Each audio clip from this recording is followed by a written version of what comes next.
La dysphorie de genre est en passe de devenir un phénomène de société.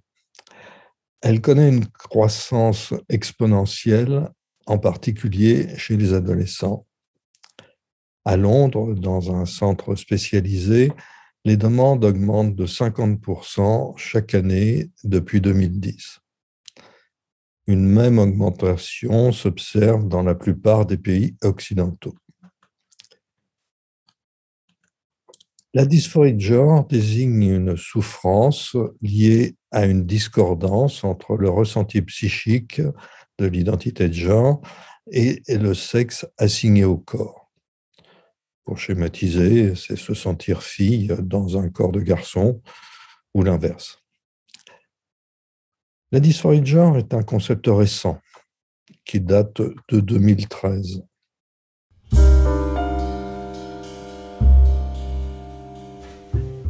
Bien loin d'être une solide notion scientifique, c'est l'un des diagnostics les plus débattus.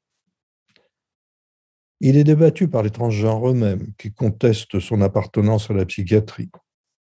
D'ailleurs, selon l'Association américaine de psychiatrie, il ne doit plus être considéré comme un trouble mental.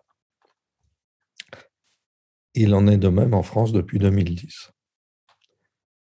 Les transgenres préféreraient un terme plus neutre pour désigner leur souffrance.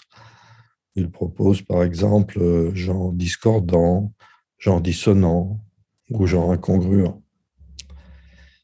Le terme dysphorie de genre est contesté de surcroît par beaucoup de cliniciens parce qu'il englobe des phénomènes hétéroclites.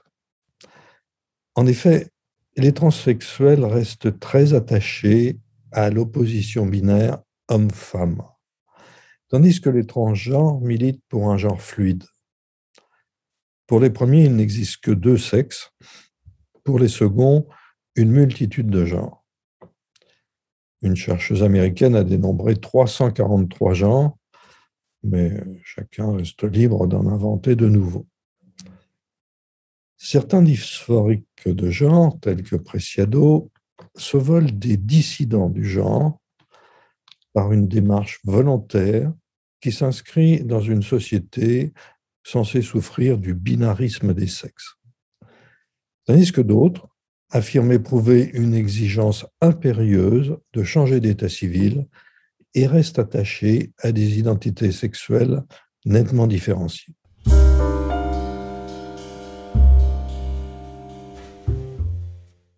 La dysphorie de genre chez les enfants et les adolescents a été portée à la connaissance du grand public par des films tels que Girl en 2018 et par le documentaire Petite fille projeté sur Arte en 2020.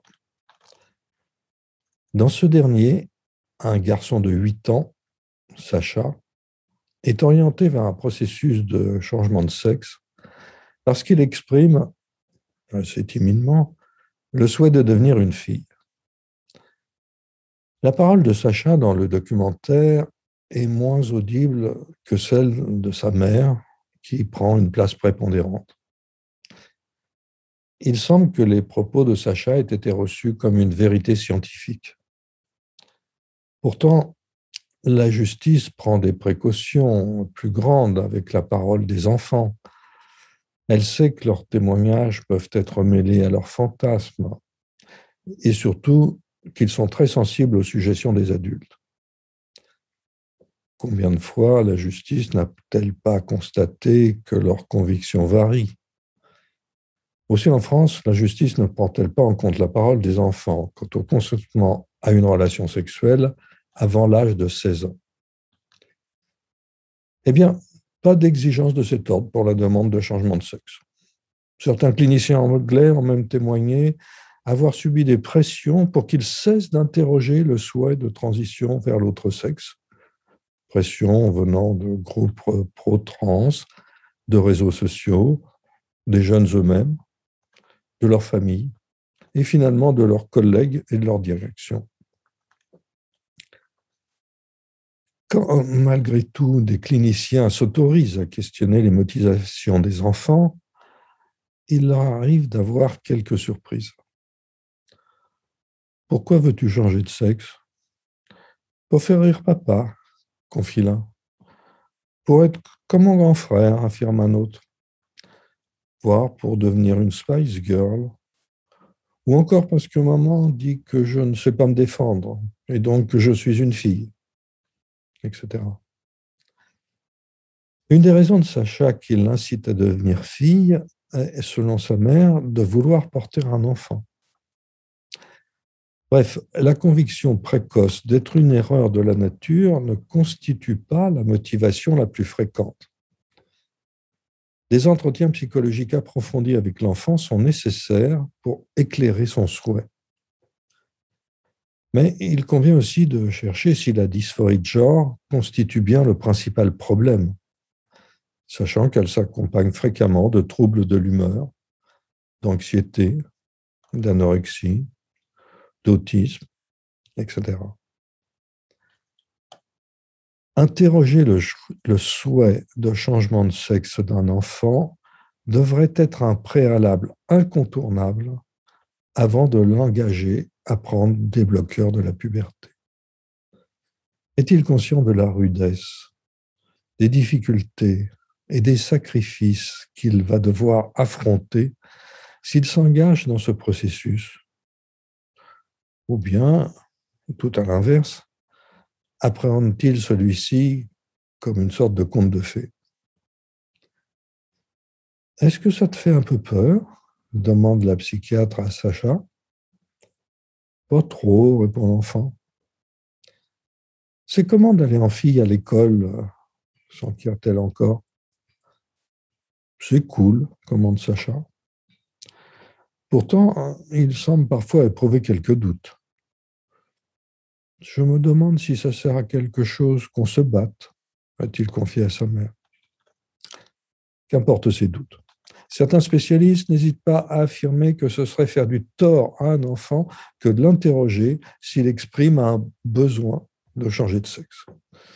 Il existe aujourd'hui, en France et à l'étranger, des cliniques qui se suffisent de la parole d'un enfant ou d'un adolescent pour accéder à sa demande et lui proposer d'abord des bloqueurs de la puberté, puis un traitement hormonal, cela en attente d'éventuelles interventions chirurgicales à un âge avancé.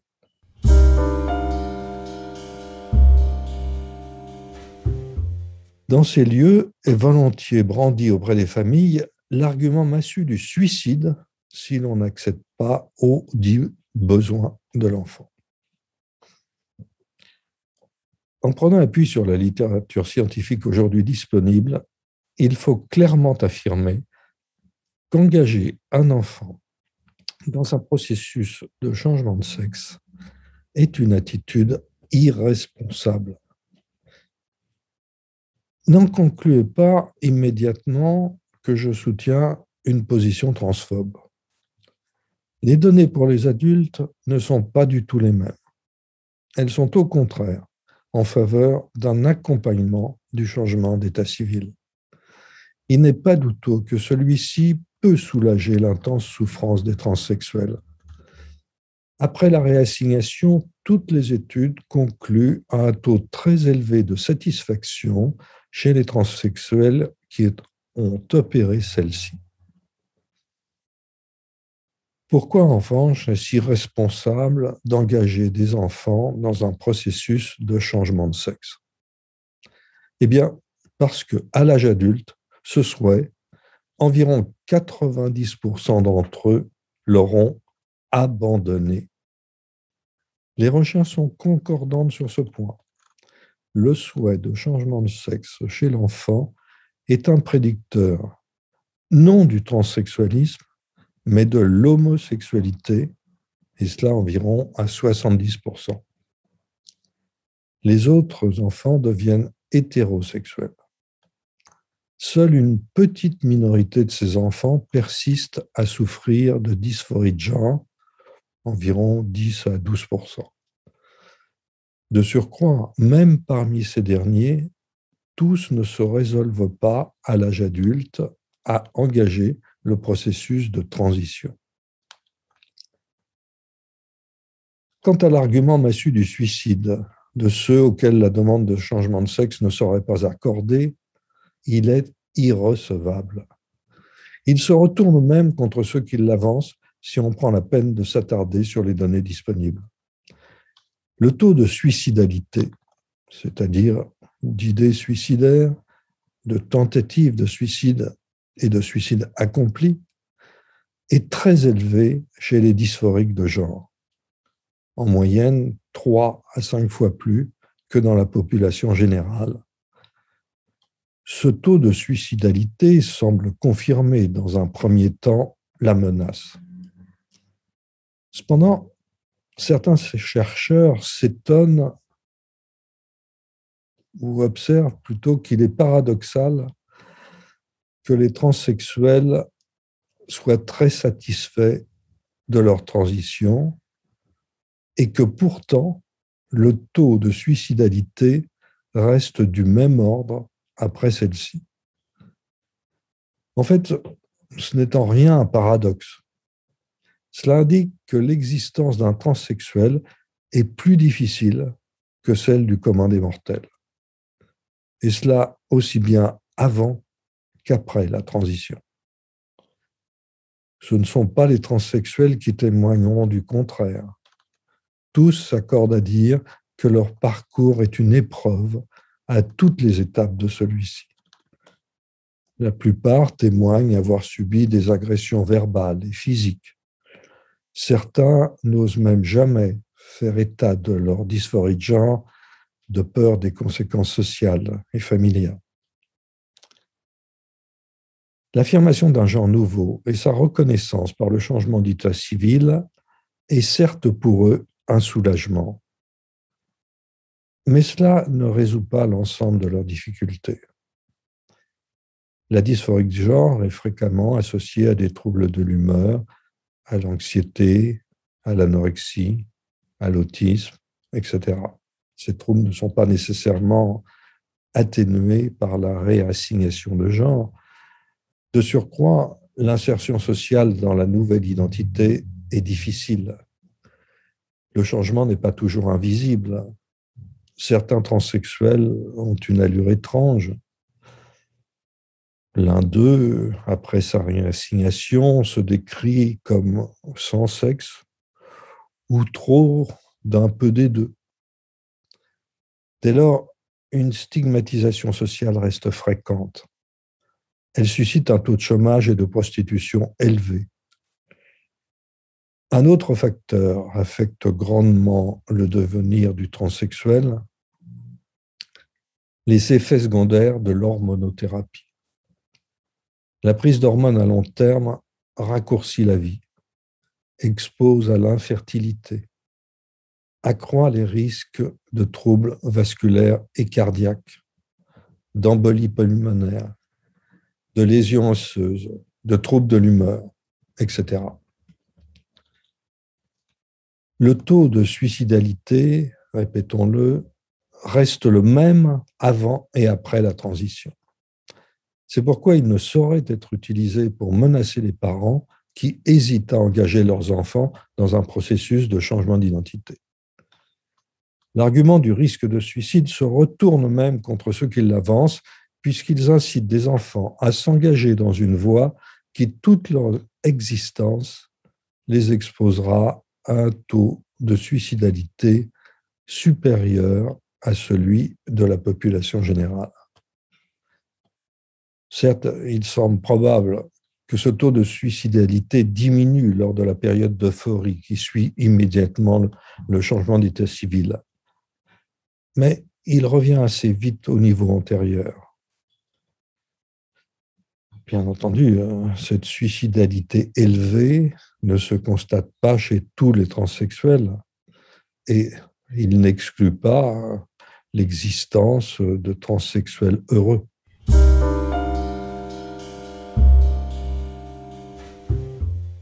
Sachant que le devenir le plus probable de la dysphorie de genre chez l'enfant est sa disparition et que le risque de suicide n'est pas accru par une réponse défavorable à la demande de changement de sexe, il faut répéter qu'il est irresponsable d'accéder à cette demande chez un enfant. Au reste, après avoir examiné les données disponibles, la Haute Cour de justice de Londres, en 2020, a conclu que les enfants de moins de 16 ans qui envisagent de changer de sexe ne sont pas suffisamment mûrs pour donner leur consentement éclairé à se voir prescrire des médicaments bloquant la puberté. En ce qui concerne les adultes, les psychanalystes ont longtemps rechigné à considérer le changement de sexe comme une possible thérapie du transsexualisme. Pas tous, cependant. Dès 1983, Catherine Milot considérait ce changement de sexe comme étant une possible thérapie, comme étant une possible solution pour certains sujets. Le fort taux de satisfaction exprimé par les transsexuels qui ont opéré un changement d'état civil vient à l'appui de cette opinion. Nul doute que la transition peut soulager la souffrance de la dysphorie de genre. Toutefois, cette solution reste partielle. Elle ne résout pas les problèmes associés, lorsqu'il en existe. Elle ne gomme pas toujours la stigmatisation sociale. Et elle doit composer avec les effets secondaires de l'hormonothérapie. La transition médicale doit être réservée à des adultes décidés et avertis. Pour des enfants, elle est dangereuse et irresponsable. Pour les adolescents, une grande prudence doit être de mise, sachant qu'il existe de plus en plus de témoignages de sujets détransitionneurs qui se plaignent d'avoir été entraînés trop jeunes dans une thérapie d'affirmation de genre sans en avoir mesuré toutes les conséquences. Plutôt que de prôner des protocoles qui valent pour tous afin d'aborder la dysphorie de genre, il convient de prendre en compte la singularité de chaque sujet qui déclare en souffrir. Il est habituel, par exemple, de considérer la présence de troubles psychiatriques comme un obstacle à l'engagement dans une démarche médicale de changement de genre. Or, cela n'est pas toujours pertinent.